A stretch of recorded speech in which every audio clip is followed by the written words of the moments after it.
নমস্কার বন্ধুরা, ভালো আছেন? আবার একটি নতুন ভিডিও সুস্বাগত। আজ নিয়ে এসেছি ডাবের জলের উপকারিতা। ডাবের জল কখন খাওয়া ঠিক নয় আবার সেইটি আজ আমরা জানবো। তাহলে চলুন ভিডিওতে যাওয়া যাক। ভিডিওতে যাওয়ার আগে আমাদের এই ছোট্ট চ্যানেলটি সাবস্ক্রাইব করতে ভুলবেন না বন্ধুরা, অবশ্যই সাবস্ক্রাইব করবেন, প্লিজ সাবস্ক্রাইব করবেন। আর চলুন ভিডিও যাওয়া যাক। ডাব আমাদের শরীরের জন্য উপকারী এ কথা সবারই জানে। শরীরে ক্যালসিয়াম পটাশিয়াম অভাব হলে এবং বিভিন্ন অসুখ বিসুখ হলে ডাবের জল পান করার পরামর্শ দেন চিকিৎসকরা। কারণ ডায়রিয়া বা কলেরা রোগীদের প্রচুর জল ও খনিজ পদার্থের ঘাটতি দেখা দেয়। ডাবের জলে এই ঘাটতি অনেকেই পূরণ করতে পারে, তবে যে কোনো খাবার খাওয়ার আগে নিজের শারীরিক অবস্থা বুঝে নেওয়া জরুরি। ডাবের জল খাওয়ার কিছু অপকারী দিকও থাকতে পারে, চলুন জেনে নেওয়া যাক।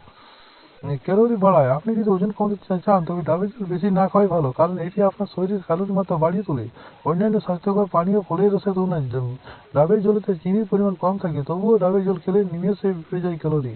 দ্বিতীয়ত, রক্তে শর্করার মাত্রা বাড়ায়। ডাবের জলে চিনির পরিমাণ কম থাকলেও কার্বোহাইড্রেট ও ক্যালোরি অধিক মাত্রায় থাকার ফলে রক্তে শর্করার মাত্রা বেড়ে যায়, তাই ডাবের জল প্রতিদিন খাওয়া উচিত নয়। ডায়াবেটিস থাকলে ডাবের জল এড়িয়ে যাওয়াই ভালো।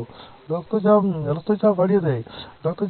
ডাবের জল। ডাবের জলেতে প্রচুর সোডিয়াম থাকায় তা রক্তচাপ বাড়িয়ে দেয়, তাই যাদের রক্তচাপ স্বাভাবিক থাকে তাদের বেশি ডাবের জল খাওয়া উচিত নয়। ডাবের জলে থাকা অ্যামিনো অ্যাসিড ও ডায়েটারি ফাইবার ইনসুলিন কর্মক্ষমতা বাড়িয়ে দেয়, ফলে স্বাভাবিকভাবে ব্লাড সুগার নিয়ন্ত্রণে চলে আসে। কিডনি রোগ।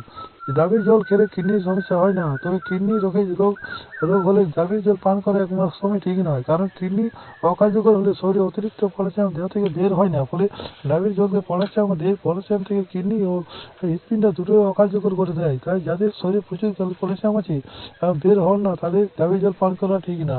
তাহলে দেখবেন বন্ধুরা কত সুন্দর ভিডিওটা। এরকম ভিডিও পাওয়ার জন্য চ্যানেলটি সাবস্ক্রাইব করতে ভুলবেন না। ভিডিওটি শেষ পর্যন্ত দেখার জন্য অসংখ্য ধন্যবাদ।